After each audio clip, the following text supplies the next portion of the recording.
Baik, Assalamualaikum warahmatullahi wabarakatuh. Alhamdulillahirrabbilalamin. Puji syukur kehadirat Allah subhanahu wa ta'ala, sehingga kita sampai saat ini masih diberikan kesehatan oleh Allah subhanahu wa ta'ala, sehingga kita bisa melaksanakan aktivitas kita dengan baik. Tak lupa salawat berserta salam selalu kita haturkan kepada junjungan kita Nabi besar Muhammad sallallahu alaihi wasallam. Allahumma sholli ala sayyidina Muhammad wa ala ali sayyidina Muhammad. Semoga kita semua bisa mendapatkan syafaatnya di yaumil akhir nanti. Amin, amin ya robbal alamin.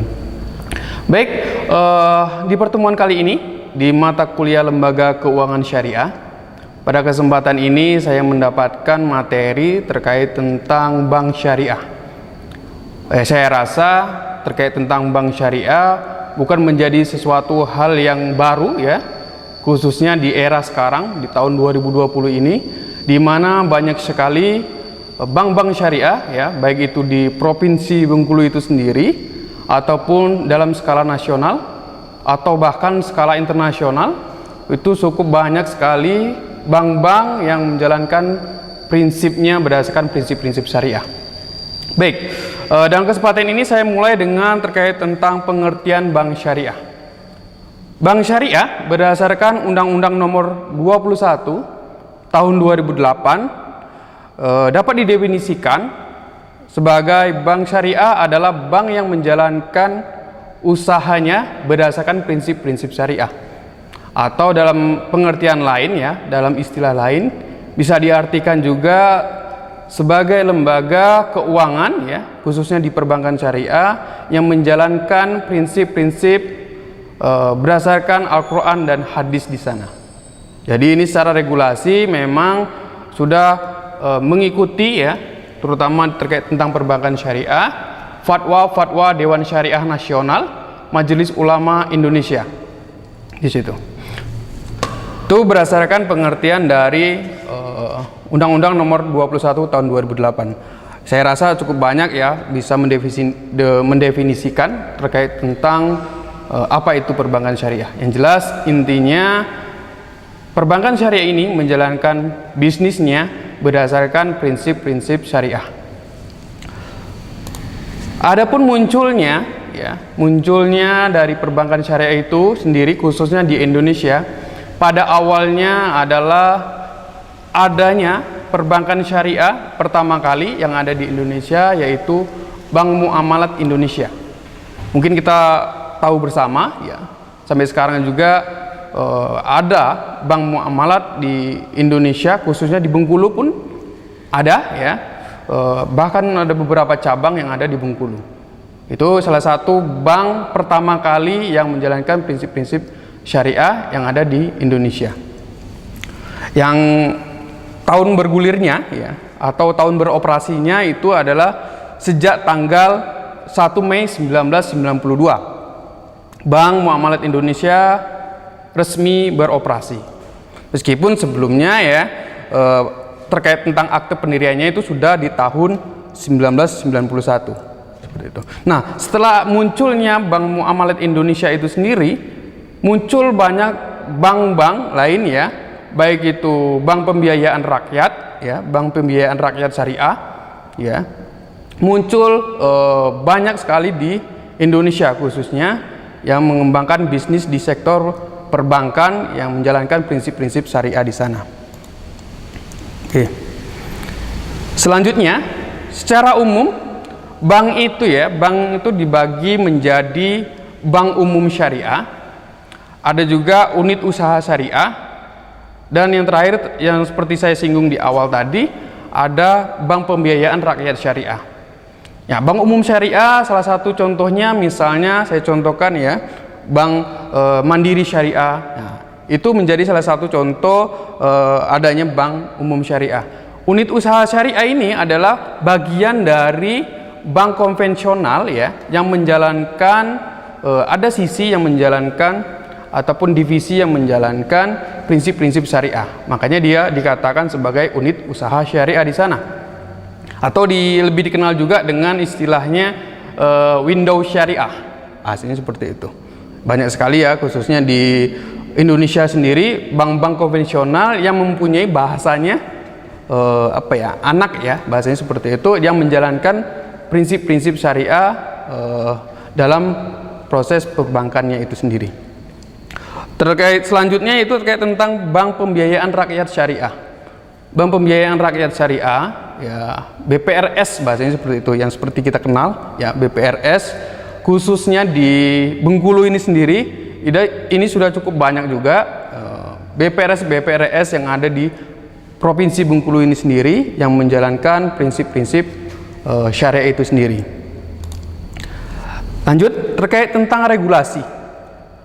Karena memang setiap lembaga keuangan seperti yang di mata kuliah sebelumnya ya, di pertemuan sebelumnya kita sudah bahas, setiap lembaga keuangan yang resmi ya itu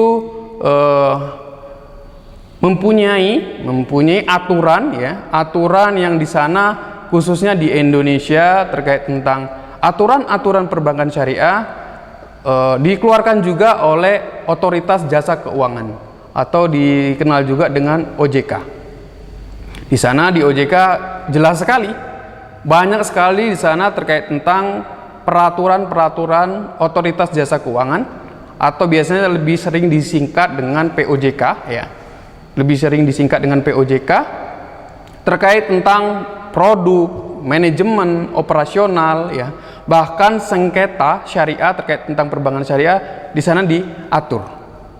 Jadi untuk lembaga yang legal ya, resmi dan terdaftar di Otoritas Jasa Keuangan itu memang harus mematuhi aturan-aturan yang dikeluarkan oleh Otoritas Jasa Keuangan sebagai regulator terkait tentang lembaga keuangan, baik itu lembaga keuangan bank maupun lembaga keuangan non-bank. Ya seperti itu. Saya rasa OJK ya sudah menjadi hal yang bisa kita diskusikan terkait tentang perkembangan dan langkah-langkah OJK untuk memajukan keuangan ya, lembaga keuangan yang ada di Indonesia, baik itu di lembaga keuangan syariah ya maupun lembaga keuangan konvensional. Jadi dua. Nah, itu sebenarnya kita sudah singgung juga di pertemuan sebelumnya terkait tentang Otoritas Jasa Keuangan ya, sebagai regulator di lembaga keuangan syariah ya maupun lembaga keuangan konvensional.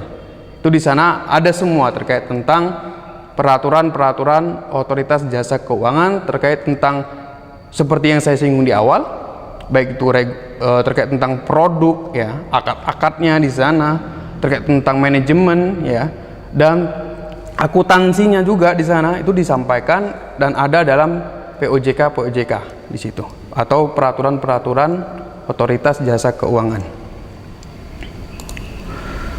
Selanjutnya mungkin masih menjadi sedikit perdebatan ya, perdebatan di kalangan masyarakat kita ya, masyarakat umum terutama. Ada nih bank syariah, ada juga bank konvensional yang memang bahasanya itu lebih dahulu bank konvensional dibandingkan bank syariah.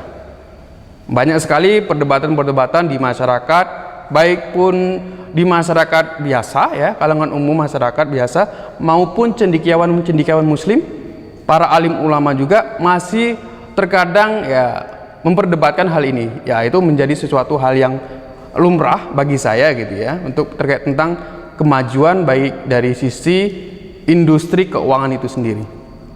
Nah, kita bisa membahas sedikit tentang perbedaan ya yang mendasar ya antara bank konvensional dan bank syariah. Yang pertama terkait tentang margin ya, margin ataupun keuntungan. Kalau di perbankan konvensional gitu ya, itu berdasarkan atas bunga ya, apa bahasanya itu ya, interest. Nah, bahasanya seperti itu. Tapi kalau di bank syariah atau bank Islam, bahasanya seperti itu, ada yang mengatakan seperti itu juga, itu berdasarkan atas prinsip bagi hasil di sana. Ada sistem kerjasama di sana. Terus terkait tentang kemitraan ya, terkait tentang kemitraan, kalau di bank syariah itu berdasarkan kemitraan antara nasabah dengan pihak bank itu sendiri. Namanya mitra.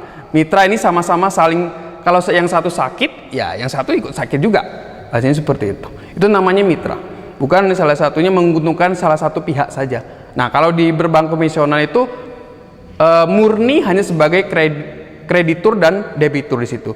Atau dengan bahasa sederhananya, orang yang memberikan pembiayaan atau bantuan dan orang yang meminta atau menginginkan bantuan itu sendiri. Gitu. Bukan atas dasar kemitraan. Kalau kemitraan itu lebih ada unsur yang diperhatikan lebih terkait tentang maslahatnya di sana. Nah, itu intinya di sana. Terus terkait tentang investasi. Terkait tentang investasi, kalau di perbankan syariah, ya, itu tidak boleh perbankan syariah itu sebagai mediator tadi, ya, tidak boleh menginvestasikan dananya untuk kepentingan-kepentingan yang tidak dibenarkan berdasarkan prinsip-prinsip syariah. Misalnya, mohon maaf, untuk istilahnya ada industri yang itu memang diharamkan, ya, tidak diperbolehkan untuk diberikan pembiayaan. Salah satu contohnya misalnya untuk industri minuman beralkohol, itu tidak diperbolehkan. Apalagi mohon maaf diskotik ataupun hal-hal lain yang memang itu tidak dibenarkan secara syariah. Tapi kalau di bank konvensional itu sah-sah saja. Mau bisnis itu mau dijalankan untuk hal-hal yang baik, ya, ataupun bahasanya tadi tidak bertentangan dengan prinsip-prinsip syariah, atau mau dijalankan dengan bertentangan dengan prinsip-prinsip syariah, ya, seperti itu tidak masalah selagi tidak melanggar terkait tentang aturan secara umum dari perbankan konvensional itu sendiri, yang di sini pada aturannya dari regulator dari otoritas jasa keuangan itu tadi. Jadi tidak masalah dia mau investasi kemanapun, nggak masalah. Jadi kalau di syariah investasinya harus jelas, investasinya harus jelas, dan memang itu memang boleh untuk diberikan pembiayaan, biasanya itu, ya, ataupun mau kerjasama di bidang tersebut, itu diperbolehkan. Nah, ada lagi salah satu ciri utama, ya, salah satu ciri utama di perbankan syariah, ya, di sana terdapat Dewan Pengawas Syariah. Nah, apa itu Dewan Pengawas Syariah?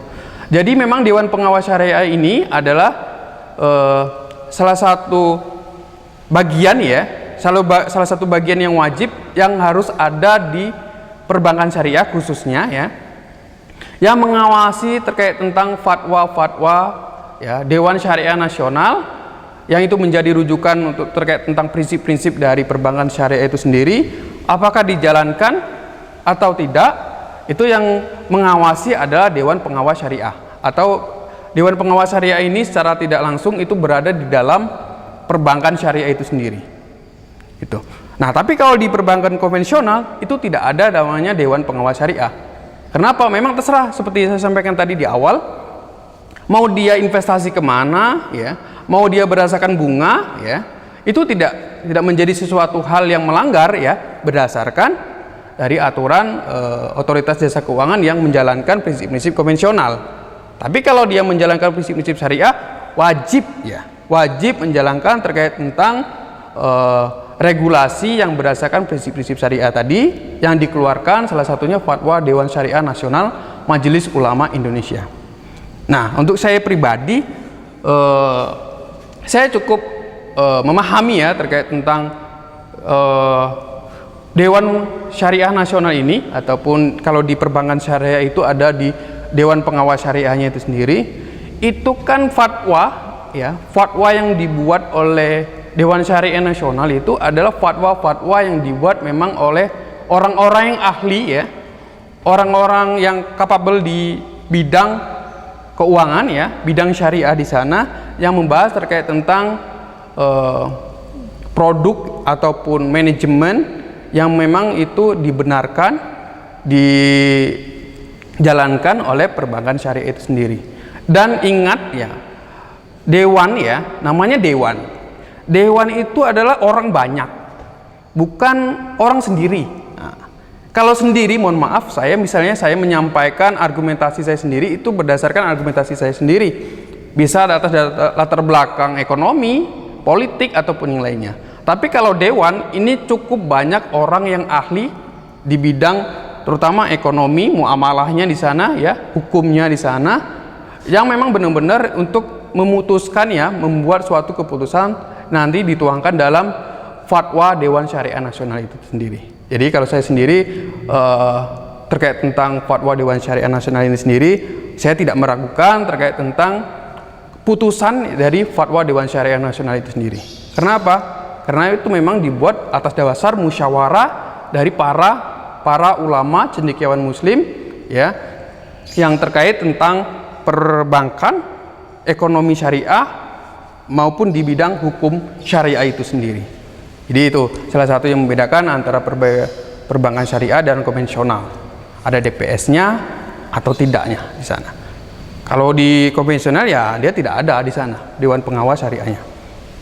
Selanjutnya, sebenarnya konsep perbankan ya, maupun itu perbankan konvensional maupun perbankan syariah, itu hanya sebagai lembaga mediasi saja, sebagai mediator saja ya.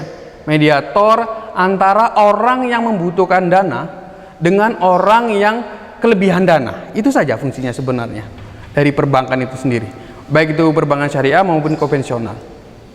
Jadi di sana misalnya orang yang membutuhkan dana pasti dia membutuhkan pembiayaan di sana, mengajukan misalnya pembiayaan yang ada di perbankan syariah itu sendiri. Nah, pembiayaan yang ada di perbankan syariah itu sendiri memang sudah ada dalam artian fatwa Dewan Syariah Nasional terkait tentang kalau di perbankan syariah itu ada namanya akad ya. Akad dalam artian perjanjiannya di situ. Nah, ini salah satu menjadi perbedaan juga ya. Tadi menyambung sedikit terkait tentang di perbedaan antara bank syariah dan bank konvensional tadi. Di sana kalau di bank syariah itu berlakunya itu multi akad. Nah, multi akad dalam artian banyak akadnya.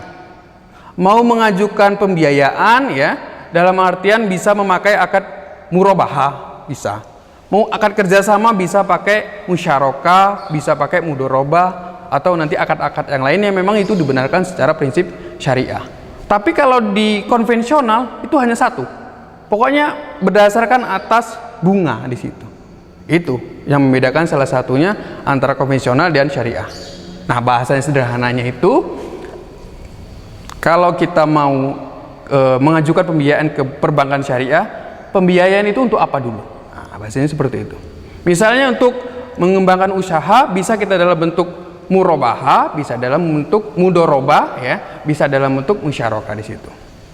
Itu nanti disesuaikan dengan kebutuhan kita sendiri. Tapi kalau seandainya di konvensional mau buat usaha, mau buat konsumtif, mau buat pembelian barang, itu terserah. Pokoknya yang jelas minjamnya sekian, bunganya sekian. Nah, itu kalau di perbankan syariah. Nanti kita bahas sedikit terkait tentang beberapa akad saja ya, terkait tentang beberapa akad yang ada di lembaga keuangan syariah, khususnya di perbankan syariah situ. Nah, kita bahas sedikit terkait tentang operasionalnya. Terkait tentang operasionalnya, ada namanya di situ penghimpunan dana. Nah, penghimpunan dana atau bahasanya lebih dikenal dengan funding ya. Funding di situ. Kalau di perbankan syariah di situ ada namanya produk ya. Produknya produk ataupun akadnya di situ ada akad wadiah. Nah, tabungan biasa. Nah, bahasanya seperti itu. Tabungan biasa. Jadi kita mau buka tabungan ke perbankan syariah ya. Kita mengajukan untuk tabungan biasa di sana. Biasanya kita ditujukan diarahkan ke wadiah. Situ. Nah, ada juga di situ terkait tentang penghimpunan dana, ada prinsip ataupun akad yang digunakan adalah mudharabah di situ. Mudharabah dalam artian berarti dalam sisinya di sini adalah pengumpulan dana ya dari masyarakat. Berarti dalam konteksnya di sini kalau mudharabah itu ada dua sisi. Ada sisi mudharib ya, ada sisi sohibul mal. Ya, ada sisi mudharib, ada sisi sohibul mal. Mudharib ini adalah orang yang mengelola harta ini tadi, atau lembaga yang mengelola harta ini tadi. Dan sedangkan sohibul mal tadi ya, adalah orang yang memiliki harta itu tadi. Jadi kalau seandainya terkait tentang funding ya, funding atau pengumpulan dana yang tadi, orang menabung di perbankan syariah dengan akad mudharabah ya. Jadi di sini sebagai sohibulnya adalah kita misalnya gitu ya. Kita nasabahnya tadi mau mengajukan bukan mengajukan ya, menabung ya dengan akad mudorobah itu tadi di lembaga keuangan syariah, khususnya di perbankan itu tadi. Dan sebagai mudoribnya ya, ataupun pengelola hartanya, di sini ada pihak banknya. Nah, nanti di sana nanti akan mendapatkan bagi hasil ya, yang dari kelola dana yang dari sohibul mal tadi, nanti akan dikelola bisa dalam bentuk investasi ataupun nanti pembiayaan untuk diberikan kepada orang lain di situ ya. Dapat keuntungan nanti dibagi kepada pihak sohibul mal. Itu kalau dari sisi pengimpunan dana. Jadi ada bisa dalam bentuk wadiah atau simpanan, bisa juga dalam bentuk mudorobah di situ. Jadi ada simpanan mudorobah ataupun wadiah. Istilahnya kalau wadiah ini tadi ada yang sekedar nabung, ya, ada yang sekedar nyimpan. Tapi kalau mudorobah di sana ada aspek bagi hasilnya. Nah, poinnya di sana. Oke, selanjutnya adalah terkait tentang penyaluran dana. Yang pertama tadi tentang penghimpunan, yang ini terkait tentang penyaluran dana. Penyaluran dana di sini dalam artian berarti perbankan ini tadi sebagai orang yang punya harta tadi ya, untuk memberikan pembiayaan, bahasanya seperti itu. Pembiayaan kepada orang yang membutuhkan, bisa dalam bentuk jual beli. Atau biasanya dikenal juga dalam perbankan syariah secara umum di situ dikenal dengan murabahah. Murabahah di sini adalah keuntungan ya, keuntungan yang menjelaskan secara detail ya, menjelaskan secara jelas di sana terkait tentang harga beli dan harga jualnya di sana. Itu kalau di murabahah. Jadi pihak perbankan yang tadi belinya berapa, nanti dijual ke kita berapa. Kita tahu keuntungan bank itu berapa. Nah, itu konsepnya sudah jual beli. Kenapa? Memang konsep jual beli ini memang dihalalkan ya, dihalalkan dalam prinsip-prinsip syariah di sana.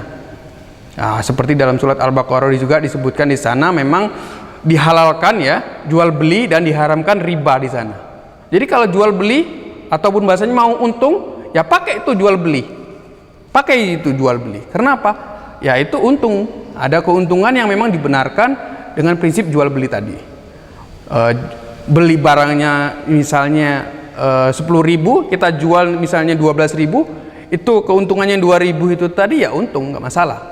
Beda dengan prinsipnya bunga itu tadi ya. Tuh. Dan berdasarkan fatwa DSN MUI juga terkait tentang bunga ya, meskipun masih menjadi debatable di sini ya, itu menjadi menurut fatwa Dewan Syariah Nasional MUI adalah sesuatu yang diharamkan.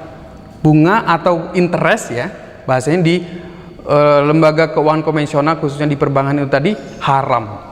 Ya, itu tapi masih menjadi debatable di kalangan akademisi seperti yang saya sampaikan juga tadi ya, di kalangan masyarakat umum terutama seperti itu ya, terkait tentang hal tersebut. Ya.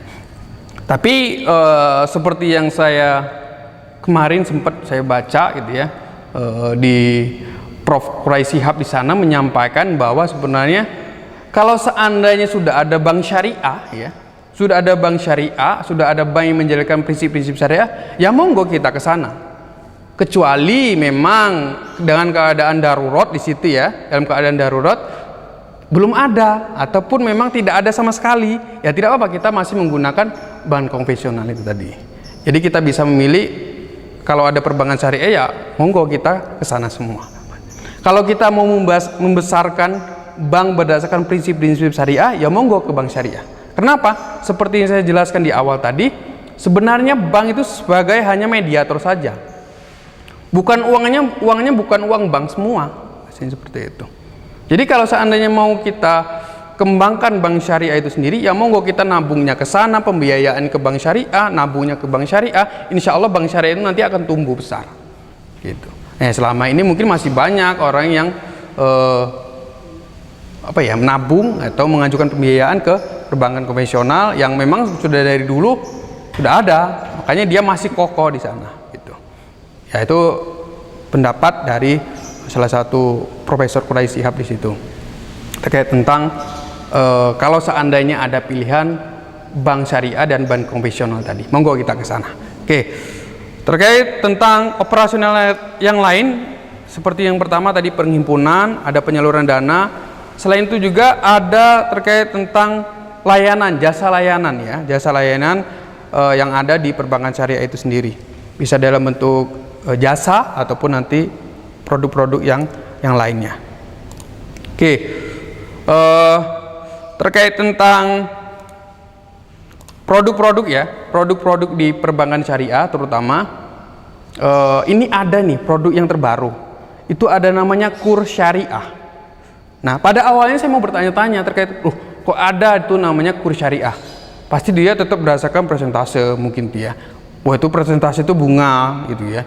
Banyak yang menyampaikan hal-hal seperti itu. Ya sama saja kurs syariah sama konvensional. Ternyata tidak. Ya, ternyata tidak. Saya mempunyai lembaran terkait tentang akad, fotokopi akad terkait tentang kurs syariah itu sendiri. Dia menggunakan akad ya, salah satu akad yang itu dibenarkan oleh prinsip-prinsip syariah. Di sana adalah akadnya jual beli.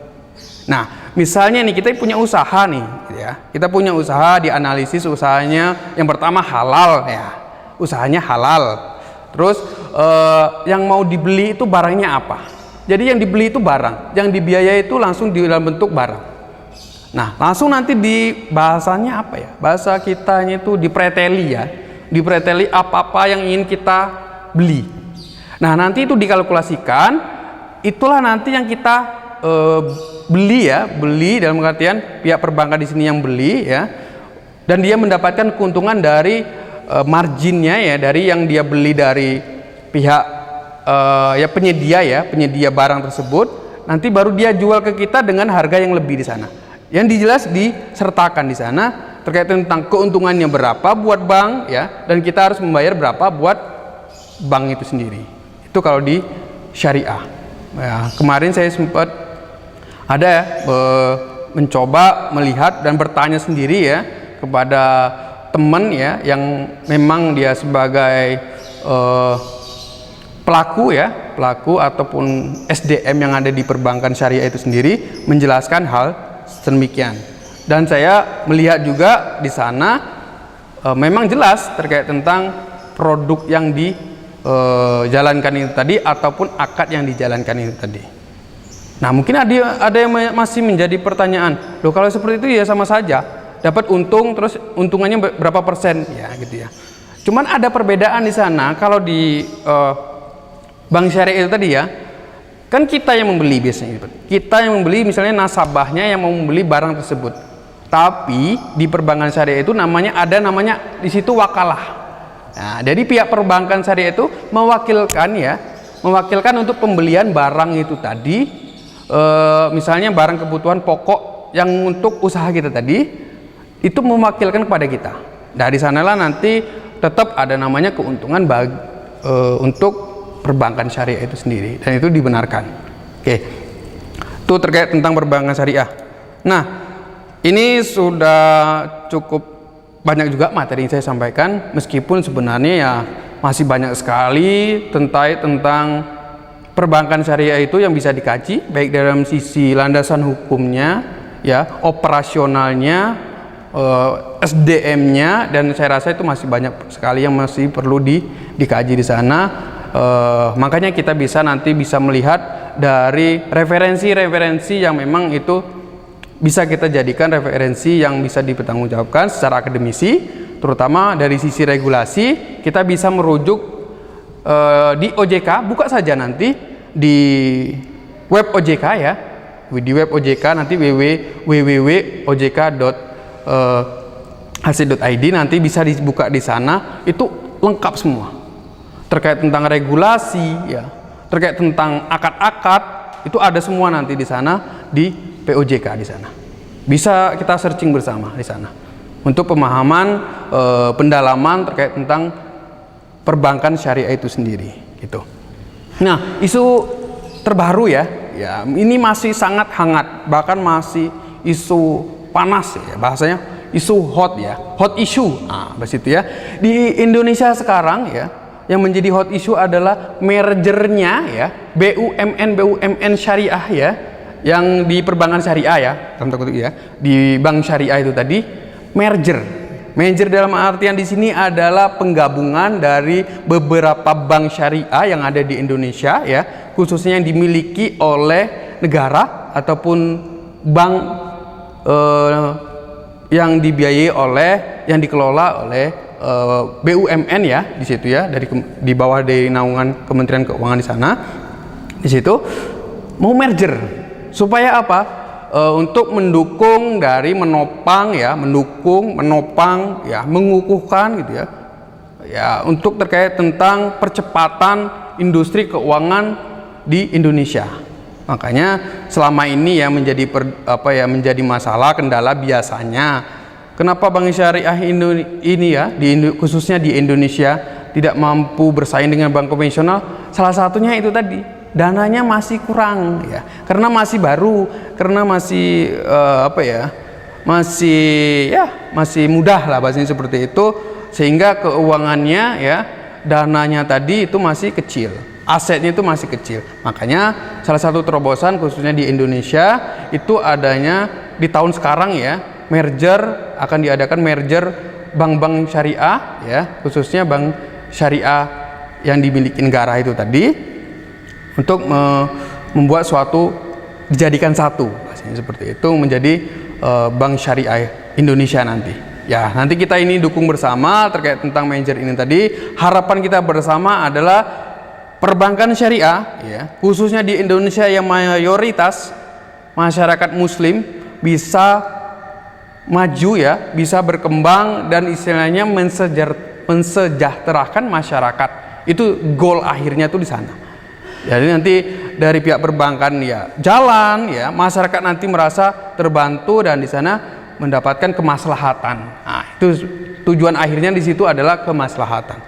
Terkait tentang perbankan syariah ya, mungkin masih ada beberapa yang belum saya bahas di sana, nanti bisa dikaji bersama seperti yang saya sampaikan di awal tadi, dengan referensi-referensi yang bisa kita jadikan sebagai rujukan untuk pengembangan atau pendalaman dari perbankan syariah itu sendiri khususnya di Indonesia.